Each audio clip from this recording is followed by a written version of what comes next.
Kalau Papua dilepaskan, Indonesia sontak langsung jadi miskin. Bukan miskin, bubar. Oh iya, gitu ya.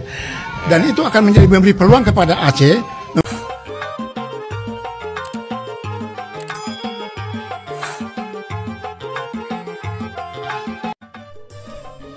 Assalamualaikum warahmatullahi wabarakatuh.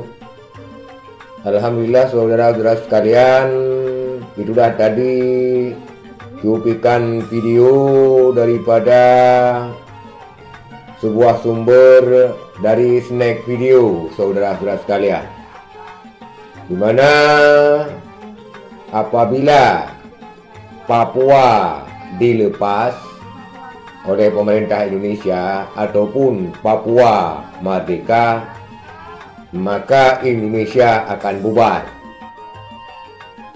Oleh presenter ditanya, bagaimana kalau Papua dilepas ataupun dilepas? Lantas politisi dari Papua tersebut menjawab, kalau Papua lepas, Indonesia bubar, bukan miskin.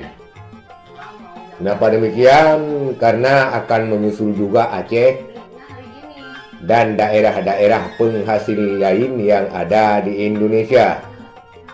Kita ketahui selama ini Indonesia makmur karena daerah-daerah, sehingga Indonesia maju, walaupun daerah-daerah penghasil tertinggal secara drastis. Permintaan Bapak itu kedepankan keadilan, prinsip keadilan di dalam bagi hasil, sehingga daerah-daerah tidak akan menggeliat untuk minta pisah. Itulah saudara sekalian, sekarang yang terjadi realitanya begitu. Karena yang bergolak sekarang adalah Papua. Malah semakin hari semakin bergolak. Mulai dari pergolakan dulu GAM di Aceh, dan GAM di Aceh sekarang sudah dalam damai dengan pemerintah RI, tetapi Papua masih terus bergolak dan semakin hari semakin bertambah parah. Kalau dulu pemberitaan bukan begitu, bagaimana kalau Aceh lepas?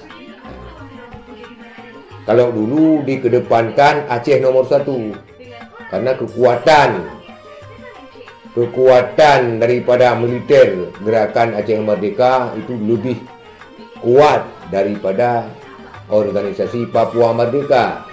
Bagaimana kalau Aceh lepas? Kalau Aceh lepas ini bubar NKRI. Tetapi sekarang tidak lagi, karena Aceh sudah damai. Maka pertanyaannya, bagaimana kalau Papua bubar? Kalau dulu dalam hal tersebut Aceh nomor 1, sekarang sudah Papua. Aceh sudah berdamai dengan pemerintah Republik Indonesia melalui perjanjian MOU Helsinki. Walaupun butir-butir perjanjian tidak satupun direalisasikan oleh pemerintah pusat untuk kepentingan kemakmuran rakyat Aceh sampai saat ini. Itulah realitas sekarang, saudara sekalian. Sekian, terima kasih. Assalamualaikum warahmatullahi wabarakatuh.